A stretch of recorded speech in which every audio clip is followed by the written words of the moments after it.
Баршаға сәлем, менің арнама қош келдіңіздер. Бүгін сіздерге 3 қана заттан тұратын өте оңай торттың жасалу жолын көрсететін боламын. Видеоны міндетті түрде соңына дейін көріңіз. Және менің арнама тіркелмей көретін болсаңыз, тіркеліп алуды ұмытпаңыз.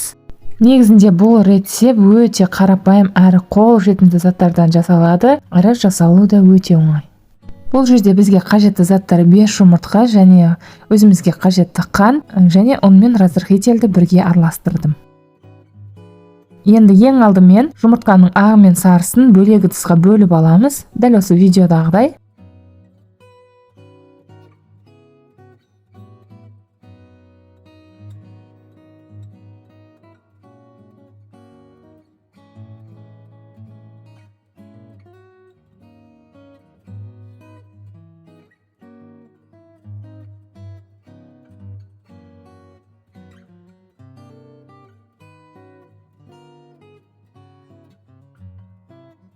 Ең алдымен жұмыртқаның ақ уызына қанттың жарты бөлігін салып, миксердің көмегімен жақсылап араластырамыз. Бірінші жай жылдамдықты бастап, кейін жылдамдығын көбейтеміз. Дәл осылай ағара бастаған кезде, екінші жарты қантымызды салып, тағы да миксердің көмегімен жақсылап араластырамыз, қою болғанша.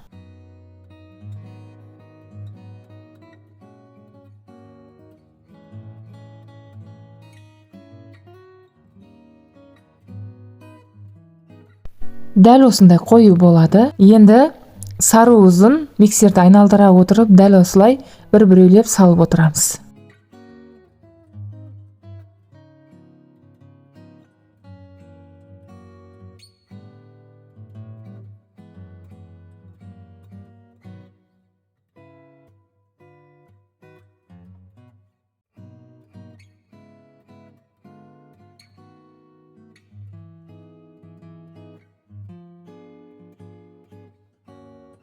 Енді құрғақ заттарды саламыз, міндетті түрде електен өткіземіз. Бұл жерде ұн мен разрыхитель. Енді бізге миксердің қажеті жоқ. Осындай силиконды лопатаның көмегімен астынан үстіне қарай жақсылап бірдей қылып араластырамыз. Ешқандай түйіршік қалмауы керек. Дәл осылай болып шықты. Енді өзімізге қажетті формаға салып аламыз.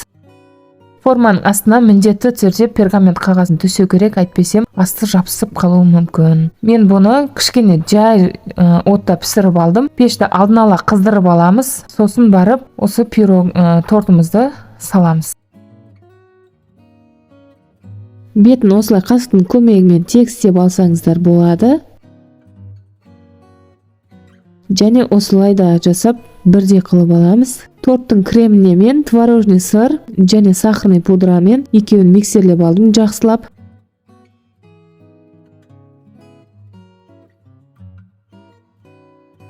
Енді сливкиді жақсылап миксердің көмегімен араластырамыз. Кішкене баяу жылдамдықта бастап, кейін жылдамдығын көбейтеміз.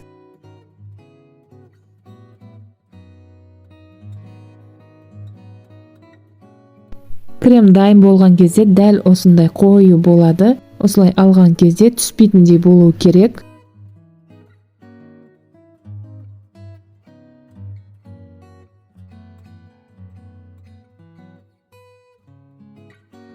Корждар пісіп дайын болды. Дәл осындай 2 корж шықты. Мен бұның піскенін видеоға түсірмеген екенмін. Енді дайын болған кремімізді осы корждардың арасына жағып шығамыз.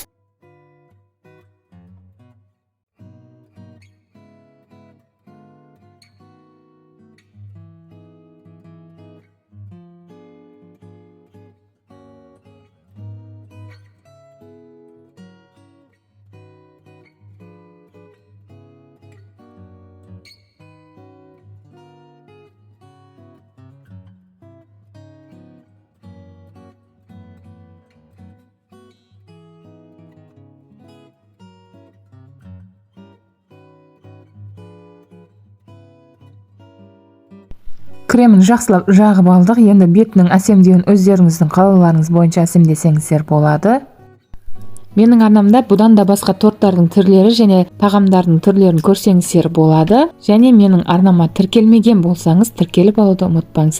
Егер де осы видео ұнаса, лайк басып, өз пікіріңізді осы видеоның астына міндетті түрде жаза кетіңіз. Сіздермен Айгерім.